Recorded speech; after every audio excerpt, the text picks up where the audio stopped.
19 years I've been at this job. I've seen human beings killed at the hands of others in every way imaginable. You name it, I've seen it. Shootings, stabbings, drownings, suffocatings, blown apart by cars in DUI manslaughter cases. Horrible things. This is the worst case I have ever seen as far as the facts go.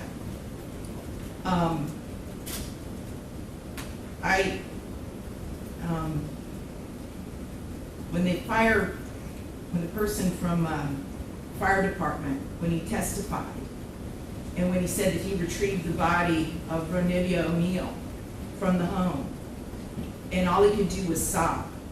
It took every ounce I had not to start sobbing too. Because there is no way any person with any feeling could have witnessed or seen. I am not sorry for something I didn't do, and I am not sorry for the things I did do. Mr. O'Neill, All right. Listen, stop. All right. Listen to me. I'm not You're not going to raise your voice again. I'm not going to raise my voice again. I'm not. I will have you removed from this courtroom. I can sentence you without you being present. Yes, ma'am. You don't conduct I yourself. understand, Your Honor. Thank you.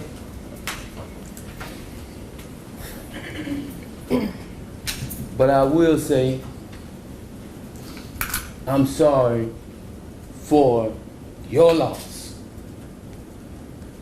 19 years I've been at this job. I've seen human beings killed at the hands of others in every way imaginable. You name it, I've seen it. Shootings, stabbings, drownings, suffocatings, blown apart by cars in DUI manslaughter cases. Horrible things. This is the worst case I have ever seen as far as the facts go.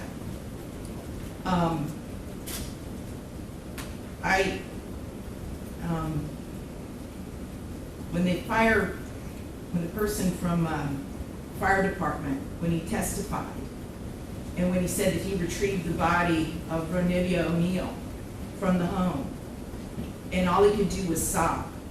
It took every ounce I had not to start sobbing too. Because there is no way any person with any feeling could have witnessed or seen the photos of what occurred that night and not be haunted for the rest of your life. I know I will be.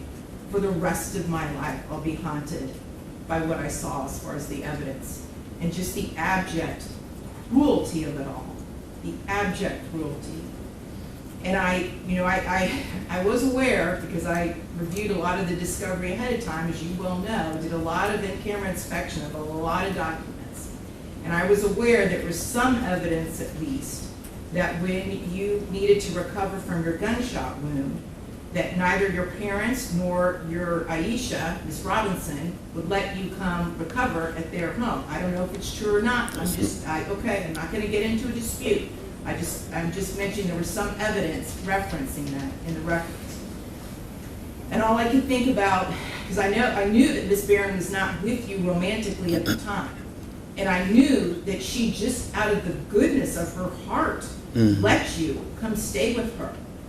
And it is beyond tragic that that critical decision ended in so much horror for her and for her children. It is unspeakably cruel what happened as a result of that one decision.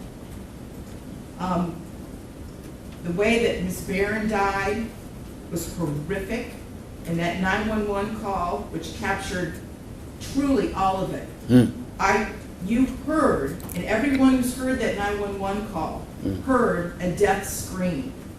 If anybody ever wants to know what it sounds like before a human being dies, knowing that their death is imminent, that's exactly what it is.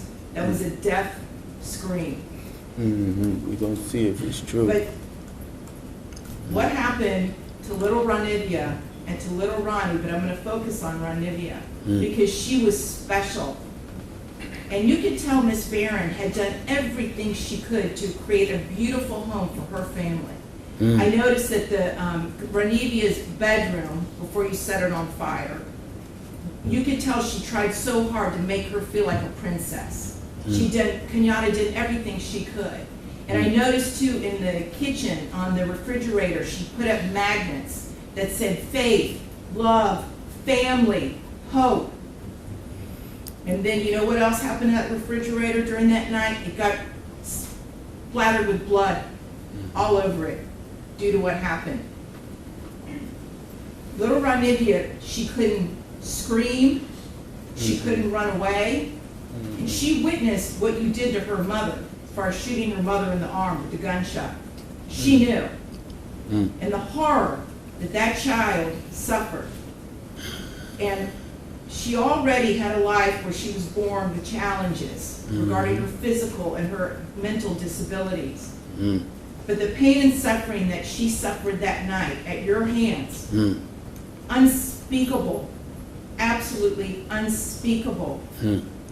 And at the moment, that first time you struck her with that hatchet, and little Ronnie testified that all he could see was tears coming out of his sister's face.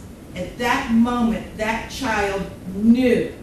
She knew she was being betrayed in the cruelest, most tragic and sorrowful way that a child could ever be betrayed. She was being betrayed by her parent, the one person that should be there to protect their children and love them and keep them from harm. And that was the last thing that child felt before she passed on from this earth, was your utter, cruel betrayal to her. And I read somewhere, and I don't know if it's true or not, I have no idea, but I read somewhere that souls pick their lives, and that they know exactly how difficult their lives are going to be before they enter into this world. And I don't know if that's true or not, but if it is, Ranivia O'Neal is one of the bravest souls I have ever come across in my 54 years on this planet.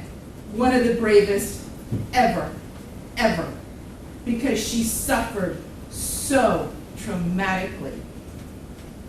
The courtroom became painfully silent as the judge admitted this was the worst case he had seen in nearly 2 decades on the bench. After listening to days of horrifying testimony, the judge described how even experienced first responders struggled emotionally while recovering the victims from the burning home. What made the hearing especially disturbing wasn't just the violence itself, but the emotional way the judge spoke about the suffering of the children inside the house. He explained that young Ranivia O'Neal witnessed terrifying violence against her mother before enduring unimaginable pain herself. As the sentencing continued, the judge appeared visibly shaken while describing the evidence, admitting the autopsy photos and 911 recordings would haunt him forever.